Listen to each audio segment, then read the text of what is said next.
여러분 안녕하십니까, 김만음입니다. 사립유치원 감사 결과로 드러난 비리 사태로 온 나라가 떠들썩했죠. 국민 세금으로 오피스텔과 승용차, 심지어 명품 가방까지 샀다는 사실이 국민적인 공분을 샀는데요. 정부의 근절 대책이 나왔지만 교육 현장의 혼란은 여전히 계속되고 있습니다. 차라리 문을 닫겠다, 이런 유치원들이 속속 나오고 있고요. 정부와 사립유치원 측 힘겨루기 속에 학부모의 혼란은 가중되고 있는데, 사립유치원 사태 바람직한 해법은 무엇인지 이 시간 집중 토론해 보겠습니다. 사립유치원 비리 파문이 여전히 가라앉지 않고 있습니다.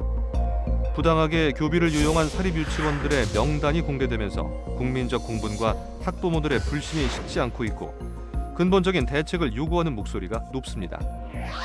정부가 강도 높은 비리 근절 대책을 발표하고 공공성 강화 방안 마련에 나섰지만 사립유치원들의 반발이 커 현실적으로 쉽지 않은 상황입니다. 사립유치원에 대한 관리 감독을 강화하고 에듀파인 시스템을 모든 유치원에 도입해서 투명성을 강화하겠습니다. 사립유치원 그래도 교육기관인데 이걸 운영하면서 당당해지고 싶습니다. 지금 이게 법제하에서는 어떻게 할 수 있는 도리가 없습니다. 사립유치원 측은 비리는 제도적 문제라며 개인이 설립한 사립유치원은 설립자의 사유재산이므로 공적 이용료를 보장해달라고 요구하지만 정부는 이를 인정할 수 없다는 입장입니다. 국회가 사립유치원 비리 근절을 위한 법 개정을 추진 중인 가운데 일부 사립유치원들은 재정 문제를 이유로 폐원을 고려하는 것으로 알려져 학부모들의 혼란도 커지고 있습니다. 과연 사립유치원 사태의 바람직한 해법은 무엇인지 이번 주 토론당당에서 집중 토론해 보겠습니다.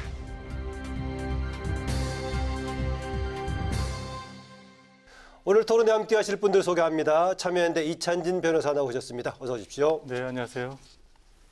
육아보육교육혁신연대 장진환 부대표입니다. 어서 오세요. 네, 안녕하십니까. 육아정책연구소 박창현 부연구위원입니다. 어서 오십시오. 안녕하세요. 한국유아정책포럼 김성섭 부회장입니다. 어서 오십시오. 안녕하십니까.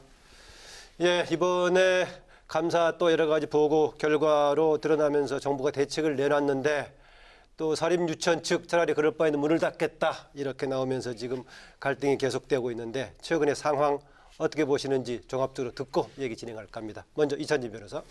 네, 이번에 발표된 사립 유치원 비리 사안들은 지난 5년간 걸친 감사 결과를 종합한 것이지요. 한마디로 이거 유치원을 설립 운영하는 분들 중에 상당수가 도덕적 해이를 넘어서 중대한 위법을 해서 학교로서의 공공성을 많이 훼손한 그런 결과가 나왔습니다. 참 안타까운 일이고요. 교육 당국도 이 부분에 관한 관리 부재나 관리 감독 소홀에 관한 책임을 면할 수 없다고 판단합니다. 네, 장진환 부대표는요. 네, 이번 사태를 보면서 저는 이제 좀 냉정을 찾아서 아이 행복 중심의 유아교육 환경 조성하는 데 지혜를 모아야 되는데 계속해서 비리 집단을 척결하는 그런 강성 분위기로 가는 것은 결코 바람직하지 않다. 그동안의 잘잘못을 따져서 고치는 거 필요하지만 미래지향적으로 또 아이 행복 중심의 유아교육 환경을 만드는 데 초점을 맞췄으면 좋겠다. 그런 생각을 갖고 있습니다. 네, 박창현 연구위원요. 네, 그동안 사립유치원이 유아교육법상 학교임에도 불구하고 실제적으로는 그렇게 운영되지 않았던 측면들이 있었는데 이번 기회에 사실 사립유치원의 공공성을 확보하고 사실은 사립유치원이 제대로 사학으로서 건강하게 기능할 수 있는 그런 기회가 되기를 바랍니다. 네, 김성섭 부회장님 얘기 듣겠습니다. 네, 지금 사회적으로 이렇게 비리라든가 지탄을 받고 있는 것은 사실입니다. 그런데 그 문제가 어디 있느냐? 제가 볼 때는 이거는 지금까지 우리 사립유치원의 역사 가운데서 해결하지 못하던 그런 구조적인 요인이 이번에 크게 좀 도출된 거 아닌가? 저는 그래 보고 있습니다. 그럼 그 구조적인 문제를 어떻게 풀 것이냐? 그게 아마 이 시대의 과제가 아닌가? 그런 생각합니다. 네, 문제에 대한 진단도 약간의 견해차가 있을 수 있지만은 현 시점에서 무엇을 우선으로 볼 것인가에 대한 조금 견해차는 조금 있어 보입니다. 일단 국회에서 박용진 의원 공개하면서 알려졌는데 감사 또 지도 점검 결과 드러난 여러 가지 비리에 대해서 사립유치원 측 업무 착오라든가 또 운영 미숙에 따른 것이다. 그동안의 사립유치원에 맞지 않는 재무회계 규칙의 문제이기 때문에 제도적인 차원에서 뒷받침하면 된다는 입장이 있는가 하면은 또 도덕적으로 정말 심각한 문제다라고 이제 보는 견해도 있습니다. 어느 쪽의 비중이 더 큰지 아니면 둘 다 뭐 엮여 있는지 좀 견해를 듣고자 합니다.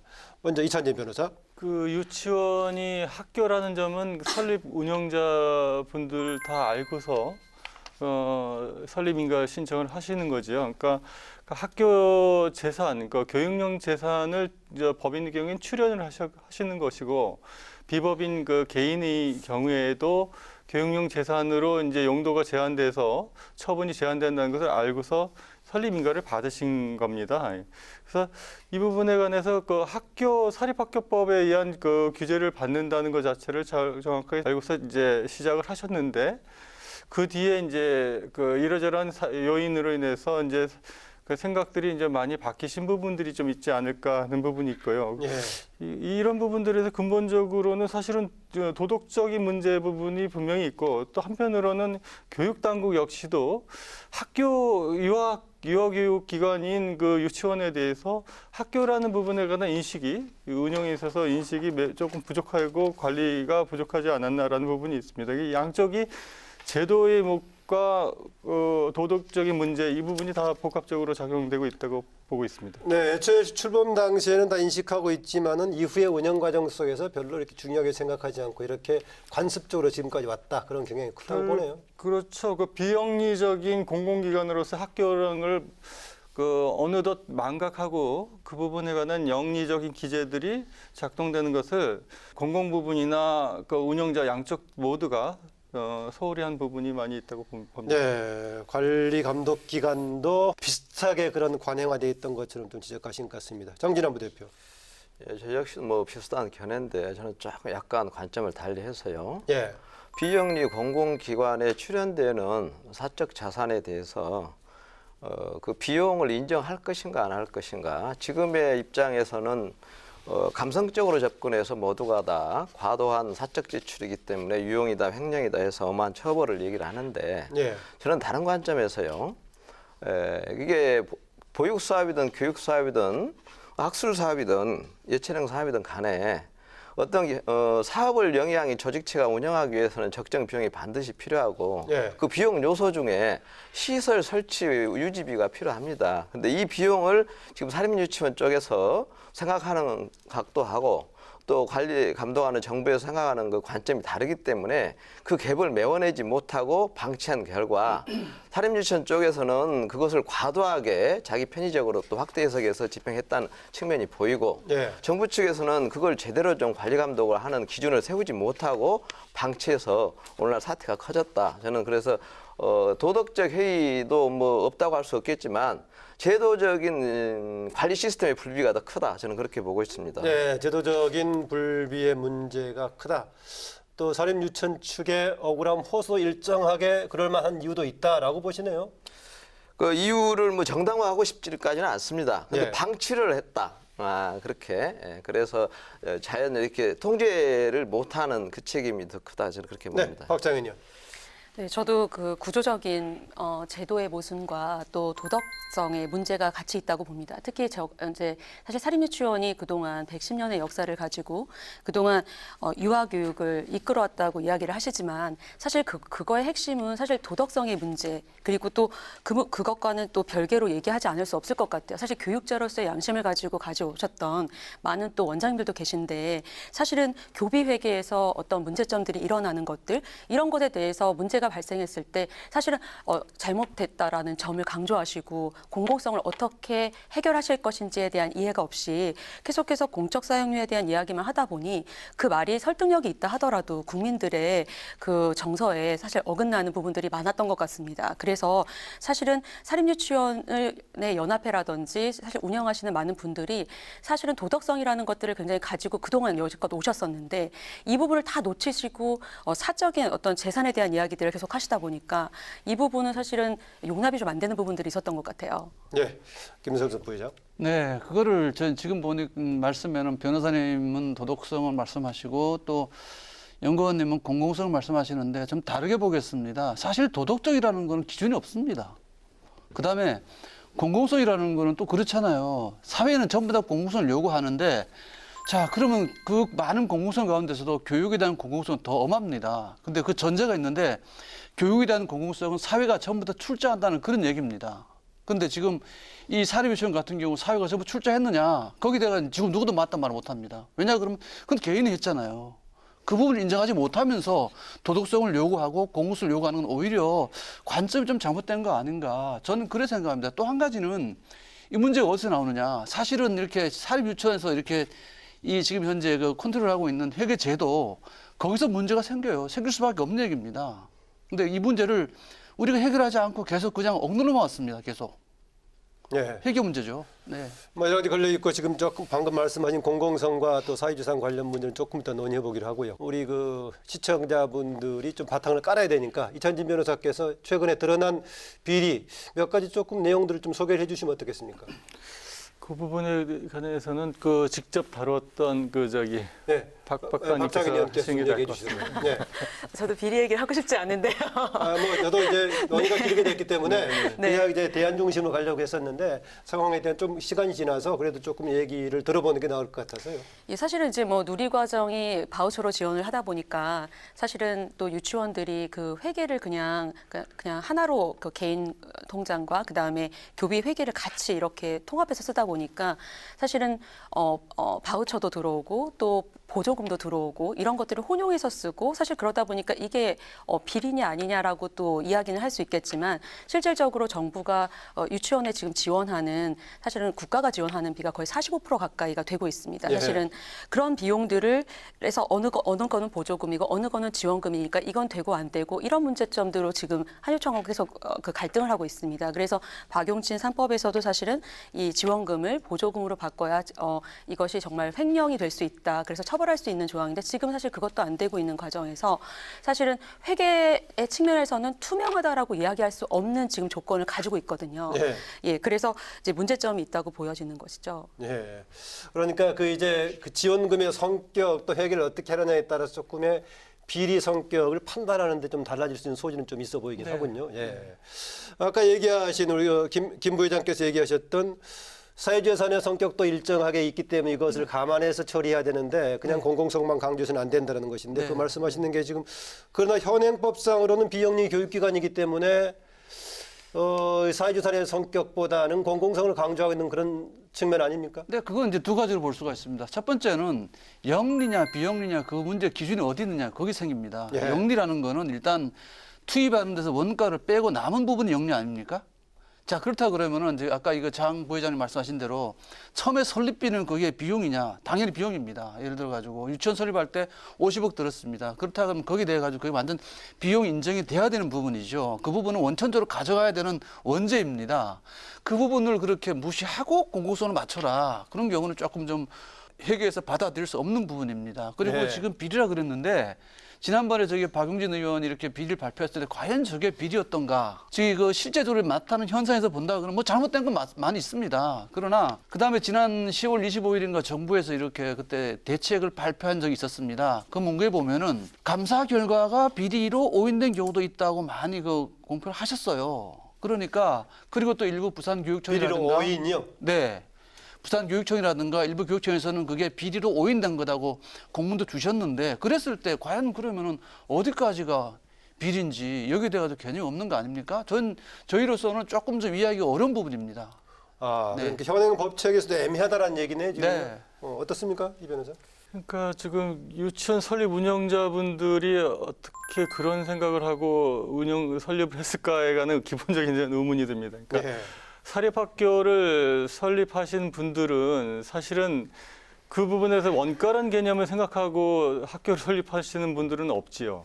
근데 유치원에 유독 이런 그 생각을 갖고 있는 분들이 유치원 설립에 진입을 하셨다는 것 자체가 굉장히 불가사의한 전 개인적인 생각을 그렇지만은 했습니다. 사회주산의 공적 이용료 정도는 공적 해줘야 되는 거 이용료라는 아니냐는 게 얘기 나오는데요. 학교도 네. 학교를 설립하는 이 뜻은 교육 목적의 사업을 숭고한 사업을 하기 위해서 큰 뜻을 갖고서 하시는 분들이 이제 사립학교를 보통 설립을 하시는데 네. 유치원은 지금 원가 개념을 갖고서 이제 원가를 회수하고 일정한 부분의 수익을 속된 말로 리턴하겠다고 하는 거는 이건 비즈니스를 하셔야지 학원 사업을 하셔야지 유치원 쪽으로 오시면 안 되는 거죠 원래. 그러니까 저는 길을 수익이 잘못 아니라 길을 잘못 찾아오신 그런 결과가 아닌가 싶습니다. 수익이 아니라 비용이라고 말씀을 드렸습니다. 비용도 원가 회수라는 개념을 비용은 개인이 얘기하시는데 부담할 수는 없는 거 아니잖아요? 원래 그 학교 사업에 영조물인 학교에서는 있을 수도 없는 그런 말씀을 좀 하시고 계시는 것 같습니다. 저도 한 말씀 예, 하십시오. 드리겠습니다. 제가 이 표를 좀 활용하겠는데요. 예.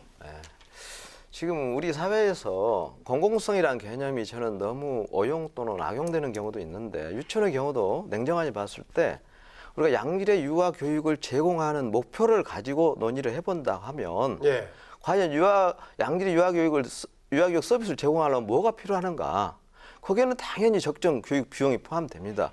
그렇다고 하면 교육 비용 속에 또 크게 어떻게 나눌 수 있는가인데 저는 쾌적하고 위생적인 시설 환경이 가장 중요한 양질 교육의 중요 원가 요소고 중요한 파트라고 보고요. 두 번째는 인성과 실력이 있는 좋은 교사가 필요하겠죠. 세 번째는 이 시설을 운영하고 교사를 채용 근무시키는 교육 프로그램을 작동시키는 또 교육 철학이 있는 유능한 또 보육기관 경영자가 필요합니다. 예. 그렇게 볼 때 지금 시설 사용료가 학교 사업을 했으므로 주장해서는 안 된다. 이런 얘기도 저는 감성적인 접근이고 우리가 제가 계속해서 주장을 합니다마는 공기업이나 또 공공교육이나 국립학교까지 국공립 유치원이든 사립유치원이든 우리가 원가 회계적 접근이 반드시 이제 필요할 때입니다. 그래서 과연 지금 사립유치원이 요구하는 비용 항목이 사회적으로 또는 헌법 가치에 비해서 또 일반 회계 원리에 비해서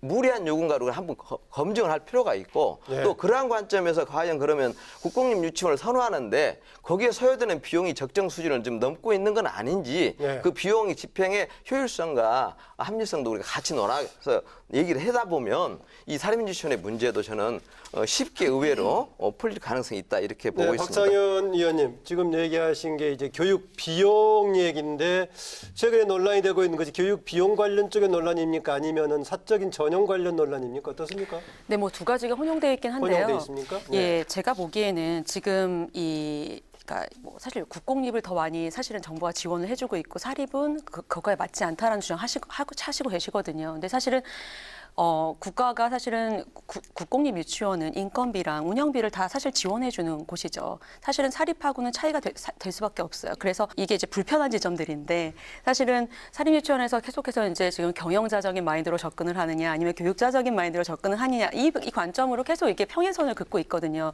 근데 공적 사용료를 인정할 수 없는 부분들은 정부가 학교인데 어떻게 학교이라고 지금 사립학교법 교육기본법 유아교육법에 학교라고 명시되어 있는 데 공적 기관을 이용하면서 공적 사용료를 내라고 하는 부분이 사실은 논리적으로 맞지가 않은데 사실은 그동안 우리 국가가 어쩔 수 없이 사인들한테 학교를 열어줬던 거기 때문에 그런 문제점들을 아마 정부도 문제가 있다고 인식을 하고 있습니다. 그런데 공적 사용료를 재매개 규칙 속에 넣어서 사용료를 빼겠다 이런 부분은 사실은 어느 나라 정부가 그걸 받아들일 수 있겠습니까? 그래서 이 문제는 사실 안 되기 때문에 더 논의가 필요한 부분이라고 저는 생각이 되고요. 제가 사립유치원이나 민간의 어린이집들의 이해를 잘 모르는 바가 아닙니다. 그렇지만 우리가 정부가 가야 할 바가 있는 것이고 그 지향점이 무엇이냐에 따라서 우리가 사실은 가야 할 바대로 가고 그리고 거기에 따라서 어떤 부분들을 조율할지는 논의가 필요한 시점이라고 생각하거든요. 예. 보충해서 지금 네. 말씀드리면은 사실은 지금 하시는 부분들이 소위 영리학교라는 개념을 지금 말씀하고 계시는 겁니다. 근데 우리 사회에서 영리학교라는 시스템들은 도입을 해준 적이 없고요. 학교 자체를 우리가 공공기관으로 규제를 해서 그 공공관리 시스템 내에 편입하고 있는데 지금 우리가 이제 표준 유아 교육 비용의 그 구성에 예. 원하시는 바에 일정 부분 넣어달라는 그것이 가능할런지 모르겠는데 이게 그 부동산의 원가와 관련된 코스트를 거기다 넣어라라고 하는 얘기예요. 그 얘기가 한마디로. 그러면 이 정도까지는 할지 모르겠죠. 수선충당금 같은 감가상각에 해당하는 그런 부분에 관한 것은 왜냐하면 교육용 재산의 유지에 필요한 부분이니까 그 부분에 관한 부분은 일정 부분 반영할 수는 있을 수 있어도 예. 교육용 재산에서 수익을 그 자체에서 그건 영리에 관련된 부분이기 때문에 원가 회수라는 개념은 원래 학교에는 존재하지 않지 않습니까? 그건 다 사립학교의 본질적인 부분일 수도 있는데 그렇게 들어오는데 사립학교 시스템에 들어오시는 것을 거부하시겠다는 그런 것밖에 안 되는 거거든요. 그러니까 내 재산에 들어간 것이기 때문에 거기에 대한 영리는 내가 좀 이익은 가져갈 수 있지 않느냐라는 것은 성립이 안 된다는 거죠. 사립학교의 시스템에서는 존립할 수 없는 거를 이게 감성적인 문제라고 말씀하셨는데 이건 완전히 명시되어 있는 법적 제도적인 문제인데 이 부분 잠깐만요. 이 부분에 관해서는 제가 반론을 좀 얘기하시고 하시겠습니다.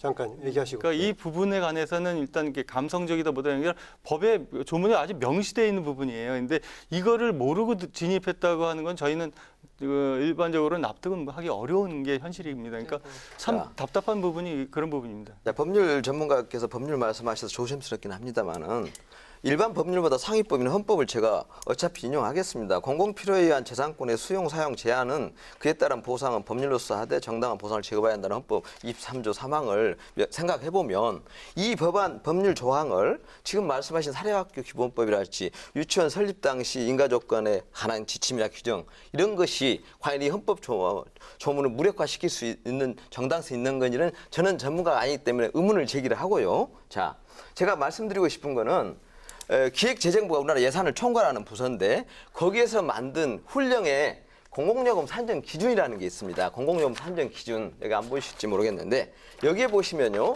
수도, 전기, 가스, 교통요금 같은 대표적인 사회 간접 자본 요금을 산정할 때 소위 총괄 원가 방식이라는 것을 활용하고 있습니다. 이 총괄 원가 방식의 핵심은 적정 원가에다 적정 투자 보수를 인정하게끔 돼 있습니다. 그래서 이 공공재라고 하는 사립유치원의 교육 서비스도 이 규정을 준용해서 생각을 해보면요. 제가 만든 이 자료 중에 모든 게 다 적정 교육 비용의 항목에 포함됩니다. 그중에 지금 문제가 되는 게 방금 말씀하신 감가상각 충당금. 이것은 지금 불완전하거나 인정이 돼 있고 장기수선 충당금도 인정이 돼 있는데 제가 알기로 사립유치원 쪽이 주장하는 것은 설립 초기에 투자했던 자본에 대한 투자 보수 또는 이제 회계학으로 기회 비용이라고 하는데 이 부분에 대한 인정 여부, 원가 항목으로 인정할 건가 안 할 건가 이게 쟁점인데 저는 이것을 그렇게 나쁘다, 잘못됐다고 할 것이 아니라 이게 합리성이 있다면은 포용하는 그런 자세가 이번 사태 해결을 위해서 바람직하지 않냐 이런 생각을 갖고 있습니다. 네, 아까 충당금 등은 충분히 아까 이찬진 변호사도 이제 고려해 볼 수 있다라고 얘기했었는데 나머지를 아까 기회 비용의 이득 문제는 애초에 설립 취지하고 안 맞고 법책에도 안 맞다라고 지금 얘기를 하고 있습니다. 법칙이라고 말씀하셨는데 사립유치원들이 태동화하고 이렇게 지나온 과정을 보면은 사실은 사립유치원들의 입장도 있지만은 사실 국가적인 유아교육의 필요성이 되어 가지고 들어온 게 더 많습니다. 우리 군사정권 이후부터 경제개발을 통해서 아이들이 갈 데 없을 때 국가가 체계적으로 교육과 보육을 못했을 때 그때 들어온 거 사립유치원이거든요. 자, 그럼 그 당시에 그런 명시가 있었느냐? 지금도 없습니다. 그런데 너네가 세웠으니까 너네가 이 비용을 받으면 안 된다. 그런 논리에 대해 가지고는 조금 좀 납득하기 어렵고요. 반대로 너네도 그만한 공이 있으니까 이건 이해할 수 있어. 그래 나와야 되는 거 아닌가요? 저는? 예를 들어 가지고 옛날에 서당 같은 경우도 보면은 마을에서 세웠습니다. 그리고 선생님은 마을에 초빙을 했어요. 그리고 선생님 가르치면 했습니다. 그런다 그러면 당연히 지금 이렇게 지금 사립유치원 쪽에 말하는 거는 기회비용이라든가 그 영리 쪽이 아니라 당연하게 발생하는 거에 대해 가지고 인정해달라는 얘기지. 이걸 꼭 뭐 저는 영리로 생각하지 않습니다. 영리라는 건 결국 운영 때문에 생긴 거 아닌가요? 네. 네. 그런 관점에서 본다면 이찬진 변호사는 이낙연 총리가 최근 그 국회 예결위에서 했던 발언에 대해서 조금 뭐 불편하시겠네요. 교육사업은 양면성이 있다. 하나는 어린이를 기르는 공공성의 측면이 있고 또 하나는 그러면서 사회재산 보호를 무시할 수 없는데 양쪽을 다 살리는 지혜가 필요하다 해가지고 논란이 됐었는데 그 발언 취지에 대해서는 어떻습니까? 그 부분에 대해서 뭐 전적으로 동의하는 건 아닙니다만 일면의 그 욕구나 이런 것들 일정 부분 수용하는 그런 자세에서 이제 말씀하신 것 같습니다. 근데 지금 말씀하신 거 헌법 관련해 말씀하셨는데 이게 지금 헌법하고 관계가 없는 부분이 뭐냐면 공공이 수용 사용 제한을 하는 게 아니거든요. 이게 그러니까 무슨 얘기냐면 사립유치원은 그 설립 운영자분이 좋은 뜻으로 선택한 거다. 교육 사업으로 자발적으로 하시는 부분입니다. 그 부분을 혼동하시면 안 됩니다. 그러니까 누가 징발하거나 강제적으로 수용을 하거나 공적 제한을 해가지고 사유재산을 공적으로 강제로 이용하는 그런 거라면 그 논리가 맞는데 그게 아니고 이 학교 사업을 하시겠다고 공교육 체제로 지금 들어오시는 거거든요.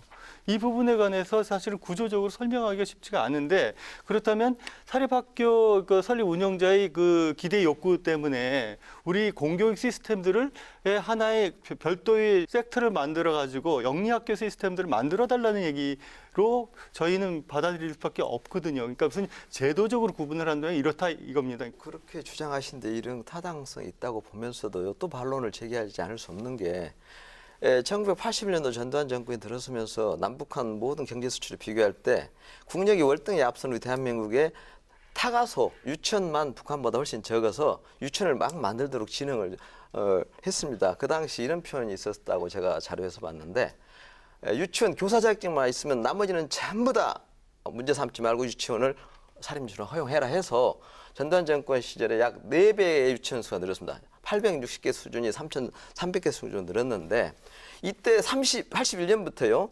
2011년까지 32년간 사립유치원의 운영 형태에서 정부가 자금을 지원한 적도 관리 감독을 한 적도 없습니다. 그렇다면 31년간의 관행은 이미 제도화됐다고 할 수 있는데, 이제 와서 사립유치원 설립 당시에 공적재산에 출연했다는 표현을 쓴다거나 그때 기대이익을 포기했다고 이렇게 주장한 것도 제가 볼 때는 조금 지나치다고 봅니다. 그래서 거기에 타협점을 찾는 지혜가 필요하고, 그런 관점에서 이총리님의 그 말씀은 저는 상당히 가치 중립적으로 옳은 방향성을 제시한 것이라고 저는 보고 싶습니다. 그러니까 누리과정 지원이 시작되면서 국가 차원에서의 공공성 문제를 다룰 수 있었지 그 이전까지는 아니었다라고 지금 얘기하시는 거죠. 예, 그게 현실입니다. 예. 팩트입니다. 31년간 사립유치원에 대해 간섭이 없었던 걸로 저는 자료에서 봤습니다.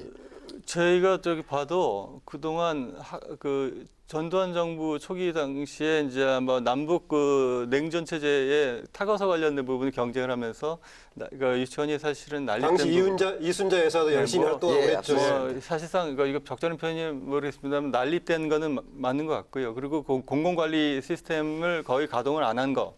그게 공공 부분의 역사적 원죄가 분명히 있는 건 맞는 것 같습니다. 그러니까 이 부분인데 무상보육이 2012년 전면적 시행되면서 2014년 1일까지 보편적인 무상보육을 하면서 이게 이제 의무교육까지는 아니더라도 공교육 체제로 완전히 그 전환되는 여기서 이 부분에 관한 과거에 관한 그 잘못된 그 관행이나 이런 부분들을 어떻게 시정하고 할 것인가에 관한 부분에 고민들이 좀 부족했던 부분이 분명히 있고요.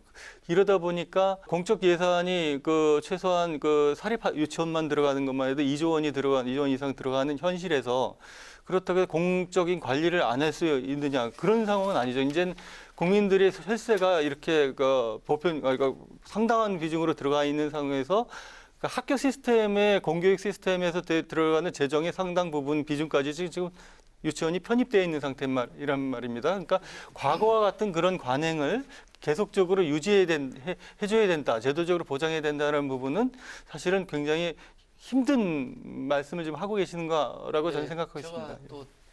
자, 기본적으로 본다 그러면 지금 우리나라 유아교육을 지금 두 가지로 하고 있습니다. 공립이 있고 사립이 있는데요. 자, 사립이 분명히 공교육이 맞죠? 그죠? 자, 그렇다 그러면 저 이렇게 생각합니다. 하다못해 구멍가게를 하더라도 그 임대료를 내거든요? 그리고 분명히 사립도 공교육이라 그러면은 거기에 대해 가지고는 당연히 그런 게 있어야 되는 게 상식이 아닌가요? 저는 그렇게 생각했습니다. 이걸 굳이 뭐 법으로 막을 게 아니라 간단한 논리 같은데. 드디어 이제 임대료의 말씀이 이제 나오고 간단하게 말씀해요. 네, 박상인 의원 얘기 좀 하시고요. 네. 그러니까 사실은 이게 임대료가 사실은 나올 수가 없는 말이죠. 사실은 원래는 우리가 사립학교라고 한다면은 사실은 이제 건물 이제 가게하고 비교를 하셨는데 이게 그렇기 때문에 또 간극이 학교기 때문에 달라지는 거고요. 사실 임대료가 있어서는 안 되는 거죠. 사실은 원래 애초에 설립을 했을 경우에 사실은 그렇다는 거죠. 사실 또 이건 어린이집하고 비교할 수도 없는 문제이기도 합니다. 이거는 그래서 사실 이걸 공론화해서 꺼내면은 그 자체가 위법하는 상황이기 때문에 사실은 이 문제는 굉장히 어려운 문제이고요. 아까 말씀하신 것처럼 뭐 누리과정 이후에 뭐 했다 하지만 사실은 그래도 그 이전에 사립유치원들이 지도 점검을 받고 그게 사실은 제도적으로 시스템이 좀 미비하긴 했지만은 자율 장학도 해왔고 사실은 그 나름으로 좀 그 법적인 체제가 미비했어도 그 이전 시대에 계속 그렇게 해왔었습니다. 그런데 이제 누리과정 시대에 들어오면서 이제 보조금이 들어오고 나서 그것에 대한 비용 그리고 이제 정부가 더 국공립이나 아니면 사립이나 유아들에 대해서 평등하게 지원하고자 사실은 사립유치원을 더 지원하고자 지금 이런 기준을 마련하는 거라고 저는 생각하거든요. 예. 누리과정을 말씀하셨잖아요. 예. 그 누리과정에 대해 가지고 뭐 더 잘하시니까 제가 교육과정 얘기 안 하겠습니다. 그런데 지원에 대해 가지고 결국 누리과정이 동등한 평등 출발을 보장하는 게 누리과정이잖아요, 그죠? 그랬을 때 과연 사립유치원에 대한 지원과 국공립에 대한 지원이 달라야 되는 이유가 있나요? 저는 그건 좀 이해가 잘 안 된다고 봅니다. 그 다음에 지금 2조의 예산이 투입된다 그랬습니다. 근데 그 2조가 누리과정에 따르면은 그게 유치원 지원입니까? 아니면 학부 지원입니까? 학비 보조잖아요. 학비 지원이잖아요. 그죠? 그럼 분명히 앞뒤가 안 맞는 문제가 생기는데 그건 어떻게 받아들여야 될지 조금 좀 그렇습니다. 누리과정 예. 지원금의 성격이 애매하다 그 얘기입니까? 그렇죠. 지금? 그건 어떻게 분명히 봐야 될까요? 예. 지금 다 아시는 내용이겠습니다만 저기 2조 원 중에서 1조 6천억 정도가 학부 아이행복 카드 가상 계좌로 이제 네. 넣어서 네. 결제를 하는 그런 거로 돼 있고 나머지는 보조금이지 않습니까? 유치원에 직접 보조하는 보조금이시니까 아까 교사 지원금이 한 2,500억 있죠. 뭐 2,500억에다가 방과 후 뭐 이런 거 등등 해서 몇 개 프로그램에 관한 보조가 있으니까 그게 한 4천억 정도 4% 됩니다. 되나요? 4천억 정도 넘는 걸로 보이던데 조금 넘는데 그게 이제 보조금과 지원금 요 두 개로 이제 구분이 되어 있는 것 같습니다. 근데 현재 지원금의 성격에 관해서 교육청 교육당국 쪽은 이게 보조금적 성격이다 그래가지고 전에 환수 처분을 했다가 전용한 거에 대한 환수 처분을 했다가 대법원에서 판결 나온 게 하나 있죠. 그거는 이용료다라고 해서 보조금으로 볼 수 없다 가지고 환수 처분을 취소한 그런 판결이 나온 게 있습니다. 근데 그 부분에 관해서 지금 말씀하시는 그런 부분일 것 같은데 사실은 원래의 제도의 취지가 이 국고보조 사업의 관점에서 유치원 부분을 했는데 바우처 시스템으로서 부모 학부모의 선택권을 보장한다고 하면서 네, 하다 보니 학부모 지원이잖아요. 아이행복 네. 카드 시스템들을 이게 이용하다 보니까 사실은 정부의 원래 본 뜻은 보조금으로 집행하려고 했는데 예. 그리고 보증관리법에 의한 규제나 이런 것들을 적용시키려 했는데 그 적용을 이제 못하게 된 거죠. 대법원 판례에 의해서. 그래서 그 부분에 관한 것들도 제도적으로 개선돼야 된다는 게 시민단체의 일반적인 입장입니다. 다만 지금 말씀하신 게 있습니다. 이제 사립유치원하고 국공립 유치원에 관한 정부 지원이 차등되어 있는 건 분명히 맞는 것 같습니다. 근데 이게 우리가 무상보육을 하면서 보편적 무상보육을 하겠다고 하고 사실상 이 정도 되면 의무교육 형태의 수준으로 이제 가게 되는 그런 전 단계가 될 것 같은데 네. 이래 될 때는 사립하고 국공립에 관한 건 일단 초중 학교 수준의 교원에 관한 국가의 지원 보조 사업 보조 시스템들이 사립에도 동일하게 적용돼서 부모의 부담금, 사적 부담금을 사실은 굉장히 심각한 차별이 발생하는 겁니다. 그러니까 사립 유치원을 다니면 20만 원 이상의 학부모의 부담을 발생하고 여기 국공립을 다니면은 부담이 없어요. 이거는 소위 보편적인 보육 체제, 공교육 체제에서는 있을 수도 없는 차별이기 때문에 보편복지 예. 그러니까 그런 부분에 관해서는 개선돼야 된다는 부분이 있고 네. 그런 제도적 개선 과정에서 사립 유치원의 설립 운영 쪽에 일정 부분에 관한 원장님이나 이런 것들의 처우와 관련된 부분들을 일정 부분 배려할 수 있는 정책적인 예. 부분은 있지 않을까 그런 생각을 했습니다. 예, 지금 이제 지원금 관련 얘기가 나왔었는데요. 이것에 그동안에 지원금을 보조금으로 바꾸는 걸 비롯해서 하여튼 법적인 지금 개정을 추진하고 있죠. 여러 군데서 하고 있는데 특히 이번에 이 문제를 국정감사 과정에서 주도적으로 제기했던 박용진 의원을 중심으로 이른바 박용진 3법이라고 나오고 있긴 한데 지원금을 보조금으로 바꾸는 것, 또 부정 사용한 돈 처벌 환수하는 것들 여러 가지 들어있는데 이 법 추진에 대해서는 김성석 부회장 어떻게 보십니까? 저는 일단 박 의원 쪽에서 하셨으니까 제가 뭐라고 말할 입장은 못 됩니다. 그러나 입장을 제가 물어보는 겁니다. 네, 지금. 이 법이 정말 과연 옳은 법인가? 네. 네, 저는 그렇게 일단 법이라는 거는 상대적인 논리도 있습니다. 법을 제정한다고 그랬는데 사립 유치원들이 문 닫겠다. 그렇다고 그러면 상대적으로 무엇인가 문제 있는 거 아닌가요?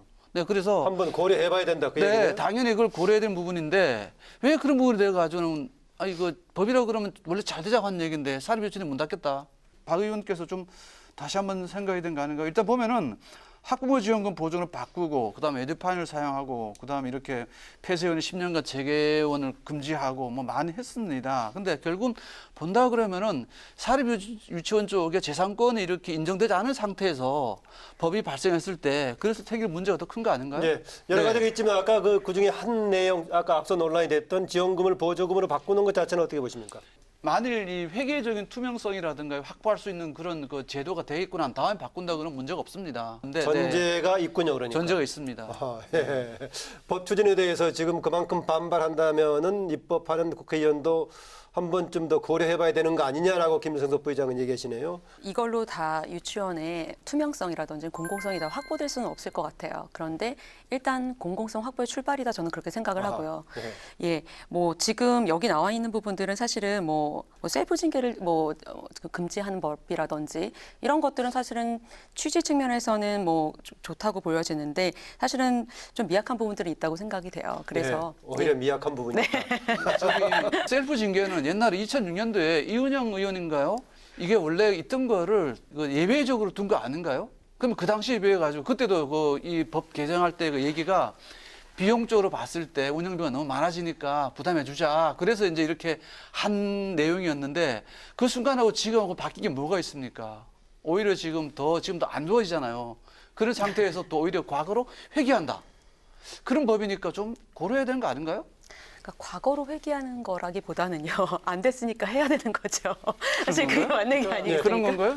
개정안 추진에 대해서 어떻게 보시나? 다소 미흡한 부분이긴 하지만 현재 유치원의 운영 실태에서는 최소한 그 정도는 시작해야 된다고 생각합니다. 최소한이라고 보고 있습니다. 예, 근데 예. 정부에서도 그거가 부족하다고 해서 이제 보완하는 그 조항들을 몇 가지를 제한하고 있는 거는 공공성 강화 방안에 지금 포함되어 있더라고요. 한 서너 개 정도가 추가돼야 된다고 돼 있는데 유아 교육의 질이 국공립 이상의 질이 유지될 수 있도록 하는 것 역시 공공의 책임이고 공공성 공교육하는 거기에 대한 국가의 재정 책임에 관한 부분을 성실히 이행하겠다는 국민에 대한 다짐이 들어가 있는 거로 저는 생각하고 있습니다. 네. 저는 지금 유은혜 장관께서 교문위 의원 생활을 6년 정도 하신 걸로 아는데 그분도 의원 시절에 사립유치원의 기여도랄지 필요성이랄지 또 유리한 점도 인식을 같이 하신 걸로 알고 있습니다. 그런데 갑자기 지금 하루아침에 유아교육 공공성이라는 명제를 들고 나오는데 저는 이 유아교육 공공성이 지금 내포하고 있는 함의가 너무 경직되고 편협되어 있다고 봅니다.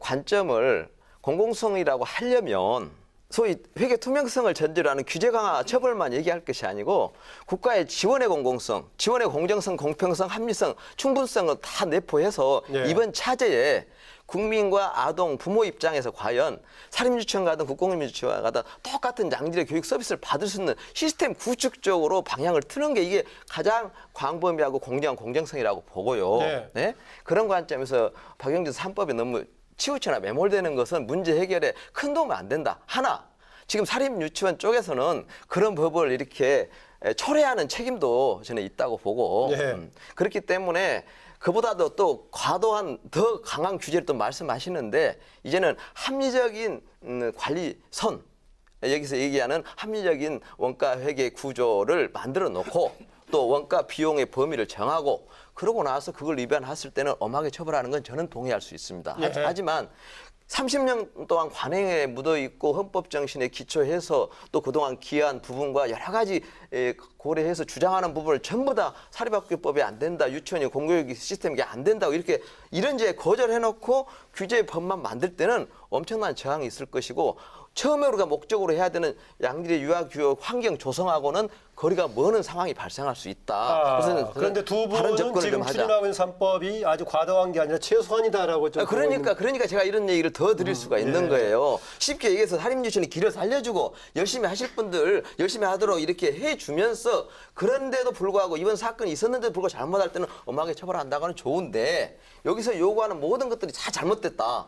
헌법에 기초해서 맞다고 하는데도 잘못됐다. 예. 하위법이 잘못됐다 해놓고 엄한 처벌 조항을 만들 때는 저는 이게 사회적으로 엄청난 갈등만 만들어내지 속의 성과를 얻기 어렵다. 저는 이렇게 보고 있습니다. 아까 회계 시스템 말씀하셨는데 지금의 정부 종합대책이 들어있죠. 뭐 에듀파인으로 단계적으로 적용하고 또 온라인 입학 관리 시스템 처음 학교를 한다 했었는데 당장 이 지난달 말에 그 등록 마감했던 처음 학교 참여율도 30% 간신히 넘겼던 정도인데 유치원 쪽에서는 앞서 거론이 됐던 건물 이용료 관련 부분하고 서로 맞물려 가지고 해준다면은 같이 뭐 하자 뭐 이런 얘기 있는데 그런 주장 절충할 내용인가요? 어떻습니까, 이찬진 변호사? 제가 이번에 이 사안을 다뤄보면서 놀랬던 게 학교 회계가 적용되던 이 유치원이 어떻게 회계 시스템이 적용이 안 되고 이렇게 관리가 방치되어 있었을까라는 이건 교육 당국이 사실은 담합하지 않으면 불가능했던 것들을 이 수십 년간 해온 거 아닌가. 그런 의문, 기본적인 담합이요? 거의 담합 수준으로 봅니다. 사실 이 부분에 관해서 인식하지 못하고 관행적으로 지나간 게 아니고 담합이다. 인식하지 못하는 건 그런 무능한 교육 관료들이 예. 교육지원청에 있다면 그 부분은 빨리 정리를 해야죠, 사실은. 근데 이 부분이 결국은 사립유치원이 설립하는 그 연원들, 이러이런 사정에서 됐다는 부분을 감안해서 자율성을 그러니까 묵시적으로 보장해왔던 관행적인 그 일종의 담합이라고 전 봤는데 이건 사실은 법상으로는 용인될 수 없는 것들이 계속 되어 왔던 거죠. 이번에 하면서 국민들의 공감대가 결국은 에듀파인 같은 정도의 회계가 공적으로 적용돼야 된다라는 부분인데 저도 이제 사립학교 재단 이사로 있습니다. 참고로 말씀드리면. 네. 저 정말 놀랐습니다. 이걸 보고 어떻게 유치원은 이렇게 제도에 편입되어 있으면서 방치되어 있었을까에 대해서 정말 놀랐는데요. 그래서 이거 뭐 에듀파인이 뭐하고 이거 유치원 회계 관련된 부분들이 그 유치원을 설립하고 운영하시는 분들이 입장에서 그동안에 수십 년간 안 했던 걸 왜 하게 하냐. 근데 법은 원래 하게 돼 있었는데 안 해왔던 부분이란 말이죠. 제가 그러니까 설명해 드리겠습니까? 네. 네. 에듀파이는 하나의 시스템에 불과하잖아요. 그러면 교비 시스템이라 얘기를 좀 그러면은 하죠. 그 안에 어떤 소프트를 집어넣느냐 거기에 따라 달라집니다. 근데 지금 에듀파이는 사실 정부 예산 회계를 배분하는 그런 시스템이거든요. 과연 사립유치원에 정부 회계를 집어넣을 수 있느냐 그 문제는 먼저 생각이 됩니다. 사립유치원들은 사실은 이 재정회계를 쓰면 안 되는 구조로 되어 있습니다. 아까 말씀드렸지만 초기에 그 투입한 비용이 되어가지고 비용도 뒤로 이연이 되고 시스템상으로 성격이 다르기 때문에 문제가 다릅니다. 있다고 예. 보고 있군요. 회계제도 자체가 다른데 그걸 맞추려고 그러면은 그러니까 이게 원가가 자꾸 네. 아니, 원가가 아니고 원가 얘기하시는 아니요 문제거든요. 변호사님 저 원가 아니라 회계제도를 말하는 겁니다. 네, 그래서 지금까지 원가 회계제도 부분은. 돼가지고 관행이라 그러셨는데 담합이 아니고 이게 잘못됐다고 한 10년 전부터 계속 정부에다 건의를 했었습니다. 이거 저도 뭐 국회에서 와가지고 많이 발표하고 그랬었는데 사립유치원들에게 재정회계를 적용시켜라. 법인이 그렇지만 현실적으로 안 맞는 거 어떻게 합니까? 그러면 적용을 시켜놔도 다음에 이런 문제 또 생깁니다. 그러면은 지금 그 김 부회장께서는 현재 이제 그 회계 시스템 관련해 지금 해법 대안 과제는 뭐라고 보십니까? 그래서 일단은 이 지금 현재 사립유치원에게는 두 가지가 존재하거든요. 첫 번째는 공적인 영역이 존재합니다. 그다음에 한편으로는 사적인 영역도 존재한다는 얘기죠. 그 사적인 영역을 받아서 같이 포함을 시켜야지만 에듀파인이 맞을 수가 있습니다. 만일 그거를 법에서 없는 거다 그래 말한다 그러면은 회계가 또 틀릴 수밖에 없는 거죠. 이게 구조적인 모순입니다, 이게. 예, 사적 성격을 넣어서 만들어야 된다, 조정해야 된다는 얘기네요. 기본적으로 일본도 이런 고민들이 있어서요. 그러니까 우리 누리과정 유사한 보조금 지원을 보편적으로 확대하면서 사인 유치원, 소위 비법인 유치원들이 중장기적으로 많이 정리되고 법인화하는 형태로 가는 그런 거를 정책적으로 지향을 잡고 해서 지금은 90몇 % 정도가 그러니까 사인 유치원의 대부분이 법인 유치원으로 지금 되어 있지요. 그러니까 예. 그 교육 정책이 유아교육 정책 관련된 부분에 가서 그런 철학이나 이런 부분들이 큰 흐름이나 이런 것들을 요번에 사회적 합의를 거쳐서 제대로 된 유치원의 교육 사업을 하고자 하시는 분들의 경우에는 법인화에 인센티브를 줘서 이제 그쪽으로 유도하시고 그 비법인 사인 유치원과 관련된 부분들은 중장기적으로 이게 만약에 사유재산과 이게 혼용이 되어가지고 하는 그 사고가 그로부터 독립되기가 어려우시거든요. 사실은요. 이게 그러니까 이 부분에 관한 문제를 그 한번 중장기적으로 좀 고민해야 될 때가 됐다고 저는 봅니다. 예. 근데 이거는 그 근본적인 해결은 지금 거기서 회계 제도 자체를 먼저 손을 대야 됩니다. 이거 회계 안 바뀌면은 맞힐 수가 없어요. 알겠습니다. 더 큰 틀에서는 현재의 그 지금까지 논의는 주로 이제 사립 유치원의 그동안의 문제를 어떻게 개선할 것인가 관련 논의였었는데 유치원 체계 자체를 근본적으로 바꿔야 된다라는 쪽으로 지금 이 대책들이 거론이 되고 있습니다.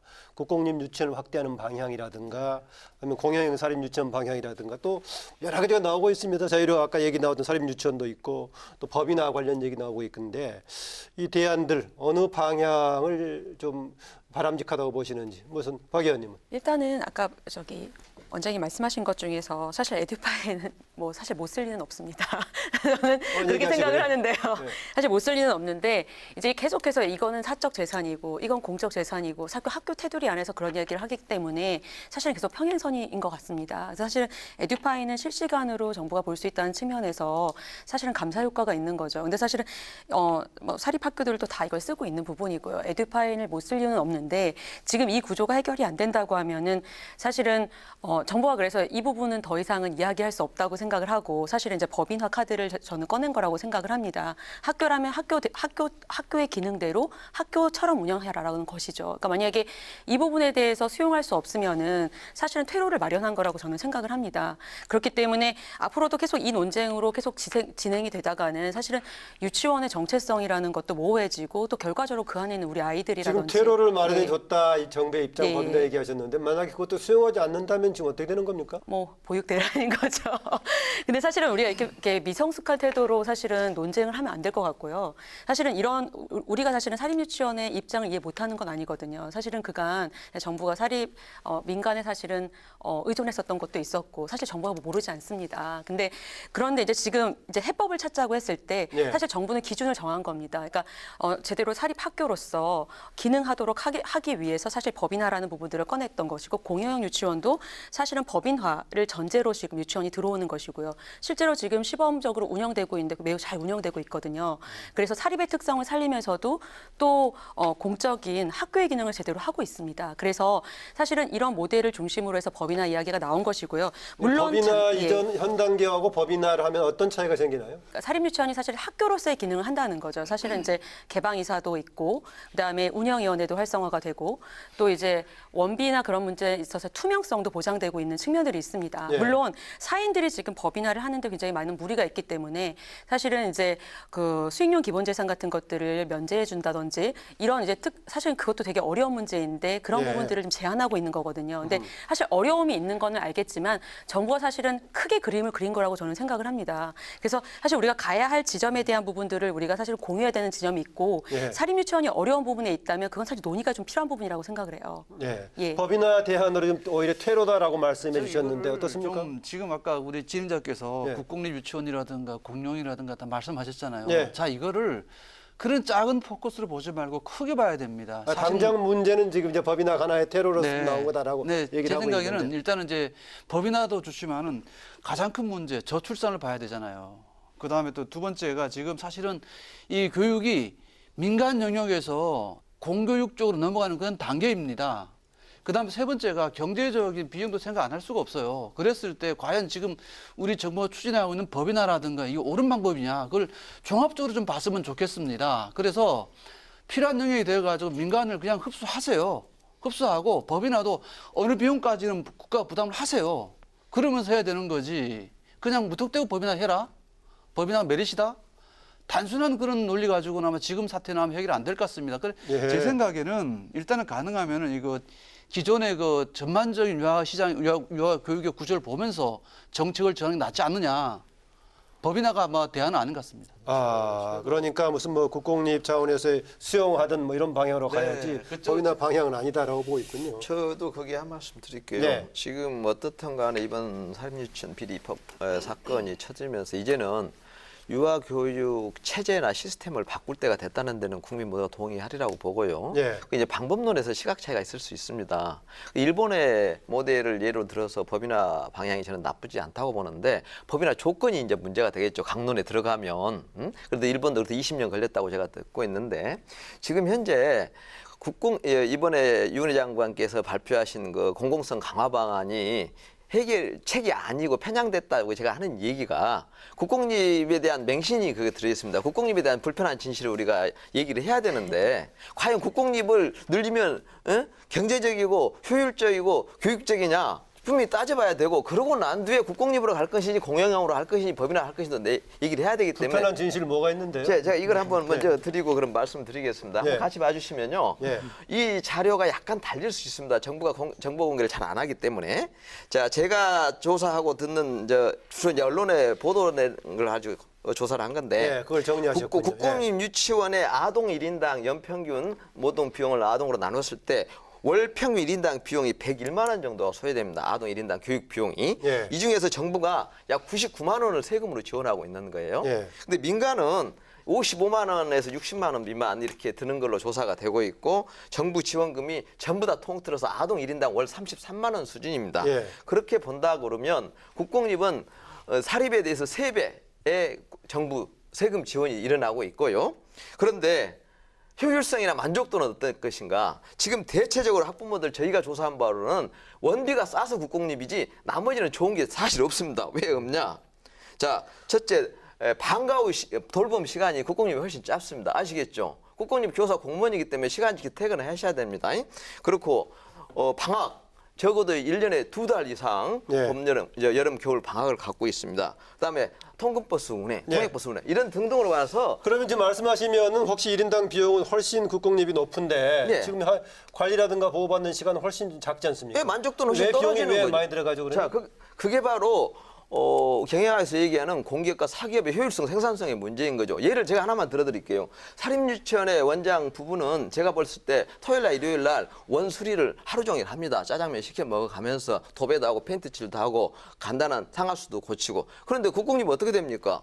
원장님 계시고 부원장님 계시고 원감 계시고 행정실장 계시지만 또 인건비를 들여서 사서 해야지 예. 또 토요일날, 일요일날 하지도 않아요. 이런 식으로 인건비나 관리비가 훨씬 많이 들고 물론 인건비 폭이 높은 이유도 있습니다. 그렇기 때문에 지금 이 시점에서 유아교육 체제를 바꿀 때 사립유치원이 비리 집단으로 매도할 것이 아니라 사립유치원의 예. 효율성 생산성 생각하고 국공립 유치원의 문제점도 같이 살피는 원가 해결적 접근도 저는 반드시 필요하다고 봅니다. 예, 이 부분은 좀 박창현 연구위원께서 좀 얘기 좀 해주셔야겠네요. 국공립의 지금 이 문제 심각한 문제이기 때문에 불편한 네. 진실이라고 얘기하셨는데 불편한 진실이 뭐 좀 있을 수도 있겠습니다. 사실은 예. 뭐 다 만족스러운 건 아니지만 대부분의 국민들이 대부분 국공립을 선호하죠. 근데 예를 들어서 값싸서 선호하는 건 아니라고 생각하거든요. 사실은 그렇게 접근을 하면 안 되고요. 사실 아까 되게 편협된 접근이라고 하셨는데 사실은 국민들은 국가가 책임져 주기를 원해요. 가까운데 접근성이 높고 또 질 높은 프로그램을 운영하는 곳을 원하는 거죠. 근데 지금 사립이 그걸 못 해주고 있는 겁니다. 프로그램 쪽에서는 어떨지 모르겠지만 투명하지가 않은 거예요. 그래서 국민들의 신뢰를 이미 잃었습니다. 예. 근데 이런 부분을 가지고 이제 국공립하고 비교해서 이렇게 이야기하는 건 지금 그건 논의에 맞지 않는 것 같고요. 사실 국공립 돌봄 시간이라든지 방학이 많은 거 이런 거 개선하면 되는 거 아닙니까? 만약에 그렇다고 치면요. 이런 부분들은 개선이 필요한 부분이라고 저도 생각해요. 사실은 국공립에 지금 국공립 유치원 그들이 사실은 그 정원 미충족되는 기관들이 있는데 그런 기관들이 평균적으로 하면 79% 정도 되거든요. 근데 그런 부분들은 이런 부분들을 해결할 때 사실 이제 사립과 맞추는 바람에 사실 통합버스도 운영 안 하는 거잖아요. 만약에 운영하면 사립유치원도 운영 안 된다고 하시는 건데 그럼 그런 측면으로 다 전반적으로 고려를 하는 거라고 저는 생각을 하고요. 사립유치원이 공공성을 강화하고 투명하게 운영이 되면 국공립같이 지원을 해줄 것이고 국공립같이 그 시스템에 와서 부모들이 사립이든 국공립이든 우리 아이를 보낼 때 똑같이 질 높은 교육을 받을 수 있으면 그게 좋은 거 아닙니까? 그러니까 사립유치원의 공공성 강화하는 결과가 공영형이라든가 법이나 방향을 얘기하는 거죠? 예, 일단은 그렇게 사실 어려움은 있을 거라고는 생각을 하지만 사실은 국공립은 정말 나빠. 사립은 좋아. 그것도 잘못된 미스가 아닐까 생각하거든요. 알겠습니다. 예. 저는 사립유치원의 프로그램이 좋다는 것도 알고 발언을 있습니다. 제기하겠습니다. 형 예. 말씀하신 게 회계 투명성을 상실해도 국민의부터 신뢰를 잃은 사립유치원에 예. 대해서 어떠한 지금 그렇습니다. 지금은. 어떠한 예. 지원책이나 배려가 없어야 된다는 식으로 말씀하는데 그건 아니요, 좀 그건 지나치다고 아니고요. 보고요. 예. 지나치다 보고 지금 사립유치원에 비해서 국공립의 서비스 열의의 부분을 고치면 됐다고 했듯이 사립유치원의 회계 투명성 부분은 합리적 회계 규칙이 만들어짐으로써 저는 고쳐질 수 있다고 확신을 하고요. 제가 옆에서 볼 때 어쨌든 다 국민들로 하여금 사립유치원 시스템에 장점이 있는 것을 우리가 인정을 하고 네, 인정합니다. 국공립이 그걸 도입할 수 있는 건지 사립유치원의 비용으로 저는 이게 굉장히 중요한 논의의 관점이 돼야 되는데 이건 제껴놓고 무조건 공공성이 더 강화될 것이다, 더 공교육 잘할 것이다, 저는 근거 없는 얘기입니다. 정말이지 우리가 냉철하게 한번 조사를 해보면은 비용 부담 부분 빼고는 사립유치원의 선호도가 만족도가 훨씬 높다는 것은 뭐 주제의 사실인 것이고 그래서 네. 제가 사립유치원이 만능이라고 하는 건 아니지만 국공립의 만능주의 이건 잘못됐다. 그리고 40% 말씀하시잖아요. 그럼 아까 그 국공립의 만능주의는 또 뭐 이제 경계된다고 말씀하셨는데 대신 아까 박창현 의원이 얘기했던 지금 사립형에 뭐 조금 뭔가 법인화라든가 다른 공공성을 강조하는 그 방향 자체에 법인화는 어떻습니까? 저는 법인화 방향 맞다고 보고요. 법인화 맞다. 예, 사립유치원 쪽에서도 그 법인화 전환 조건이 합당하면 수용할 사람이 저는 많이 있을 거라고 보는데 그 조건이 아까 얘기한 대로 기본적으로 교육에 투자된 자산은 개인 자산이 아니라고 보고 그걸 몰수나 징수가 가능하다고 봐버리면 이건 불가능한 정책이라고 보고 그 부분에 어떤 그 타협이 있어야 될 거라고 봅니다. 세계적인 투명성을 말씀하셨습니다. 그러나 그 부분을 국가가 포용적으로 해 주셔야 됩니다. 여기 돼 가지고 일전에 사유재산이냐 말 나왔는데 반대로 사유재산이 아니라고 부인도 못 하잖아요. 그런 시점에서 이런 애매한 거를 국가가 포용을 해야지만 이 문제가 풀지 않겠느냐. 이렇게 간단히 말씀드리겠습니다. 네, 아까 말했던 처음에 시작됐던 일부에서는 역시 아직도 유치원이 가지고 있는 사유재산적인 성격에 대해서 고려를 해야 된다. 회계 시스템 등에서 해야 된다는 생각은 김성섭 부회장 등은 갖고 계시는 것 같은데 전반적으로 지금 이후에 대안적인 방향도 아직 조금 합의가 조금 다른 것 같아요. 국공립의 대체로 그 방향으로 가자는 의견들도 많이 나오고 있고 정부의 대책도 그런 방향 같은데 그게 만능 아니다라고 보고 있는 것 같고 법인화는 대체로 동조하시는 것 같은데 보니까 김성섭 부회장은 전제 조건을 또 많이 말씀하시고 그렇습니다. 하여튼 또 얘기가 당장 오늘 한번 토론으로 마무리될 것 같지는 않아 보이는데요. 강조하고 싶은 말을 포함해서 마무리 발언을 해야 될 시간 같습니다. 박창현 연구위원부터 하십시오. 네, 사실 이제 법인화 자체가 공공성을 다 확보해 주진 않습니다. 그래서 사실 운영의 어떤 민주적인 원리 이런 부분들이 사실 내면화돼야 될 필요가 있는 것 같고요. 그러기 위해서는 사실 우리 사립유치원이 나아갈 길이 너무 긴 것 같아요. 그리고 험난할 것 같은데 사실 이거 같이 이게 논의해야 되는 지금 공론회장이 없었던 것 같고요. 지금 굉장히 또 사립유치원도 놀라신 것 같아요. 그래서 사실은 이 사태가 너무 급박하게 돌아가니까 사실 사립유치원도 사실은 지금 이성을 좀 잃으셨던 것 같은데 네. 사실 공론회장에서 같이 이야기를 하고 같이 한번 그 공공성 강화를 위해서 같이 갔으면 좋겠다는 생각을 합니다. 네, 장진환 부대표. 예, 공공성 강화 속에 회계 투명성 말씀하시려면 반드시 보육기관, 교육기관의 운영의 안정성도 담보할 수 있는 방안을 말씀하셔야 되는 것이고 윤 회장님께서 사립유치원의 공공성 강화 방안이 안 나왔으므로 대화를 하시지 않겠다는 발언을 하셨는데 제가 볼 때는 윤 회장님도 제대로 된 공공성 강화 방안 지금 발표를 못하고 계십니다. 본인부터 국가가 할 수 있는 충분 지원, 공평 지원, 공정 지원에 대한 공공성 방안 내놓으시고 사립유치원과 협의를 통해서 머리를 맞대고 정책 수기를 좀 하는 그런 기회를 빨리 만들어서 교육 현장이 아이가 행복하는 양질의 교육기관으로서 기능할 수 있도록 빨리 사태 수습에 온 국민의 지혜를 모았으면 좋겠습니다. 네, 김성섭 부회장. 일단 지금 이제 이 사태를 맞으면서 저희 나름대로 사립유치원을 상당히 겸허하게 반성을 하고 있습니다. 그 가운데는 사립유치원들이 방만하게 운영이 되고 있었다. 충분히 지적을 받겠습니다. 그리고 앞으로 원장들도 아마 그걸 경에 반영을 하겠죠. 자, 그런데 지금 제가 이제 발언을 한다 그러면은 일단은 회계 제도를 맞춰 주십시오. 예. 그다음에 두 번째는 아이들을 기른 부모들에게 공평하게 무상 교육을 같이 진행해 주세요. 그래서 그 결과가 교육의 선택권이라는 이게 유치원이 아니라 국가가 아니라 아이 중심으로 그리고 부모가 선택하게 만들어줘야 됩니다. 그래서 세 번째는 지금 이 상황에서 필요한 게 있습니다. 사회적인 합의인데요. 그 가운데서 본다 그러면은 사립유치원의 출구 전략도 필요합니다. 그래서 양수양도라든가 아니면 용도 변경이라든가 그래서 다른 시설로의 전환도 지금 필요하다고 봐요. 네. 그래서 이 민간 영역을 줄이려고 그러면은 그 방법이 필요할 것이고요. 그리고 이제 마지막으로 좀 말씀드리고 싶은 거는 정부 정책의 기조도 바뀌었으면 좋겠습니다. 네. 지금 출산율이 지금 법으로 만들려고 그러는데 사실은 아이는 정이 낳는 거거든요. 모든 법들이 그런데 정을 키우기보다는 오히려 정을 줄인 쪽으로 가고 있습니다. 저기 교육자로서 말씀드리지만 앞으로 아이들이 웃을 수 있는 정을 만드는 그런 정책을 좀 많이 이 국회에서 네. 만들어줬으면 좋겠습니다. 네, 정책과 입법 관련 제안을 포함한 마무리 발언 마지막으로 이찬진 변호사 순서입니다. 네, 이번 사태를 계기로 유치원이 공적인 학교로 제대로 정립될 수 있는 그런 계기가 되기를 좀 바랍니다. 그래서 일단은 박영진 3법과 같은 일단 법들이 이제 신속하게 좀 보완되기를 바라고요. 예. 또 하나는 이제 국공립과 사립을 이용하는 학부모의 입장에서 보면 차별 없는 그런 지원을 받고 동질의 서비스를 받을 수 있도록 할 수 있는 제도적 장치가 마련돼야 된다. 그리고 그를 위해서는 사실은 사립 또한 공교육 시스템에 편입돼서 전면적인 국고 보조를 받을 수 있는 시스템을 좀 갖추고 그를 위한 법이나 등등의 소위 사유재산과 학교 재산이 정서적으로 혼용되어져 있는 이 현실을 좀 구조적으로 개선할 수 있는 그런 쪽에 적극적으로 협조를 하셔서 공교육에 편입하는 거에 좀 같이 동참했으면 하는 게 제 바람입니다. 네. 오늘 여기서 마무리하겠습니다. 네 분 수고하셨습니다. 네, 감사합니다. 예, 사립유치원 사태가 속히 마무리되고 또 정상적으로 운영이 돼가지고 이제 다시 또 비리는 재발되지 않도록 함께 우리 힘을 모아야겠습니다. 법 제도적인 미비점을 또 보완하고요. 새로운 정책과 법안을 발의하는데 국회 역할도 큽니다. 교육당국도 사립유치원과의 소통을 통해서 합리적인 해법 모색에 힘써주기를 바랍니다. 토론당당 오늘 여기서 마무리하겠습니다. 안녕히 계십시오.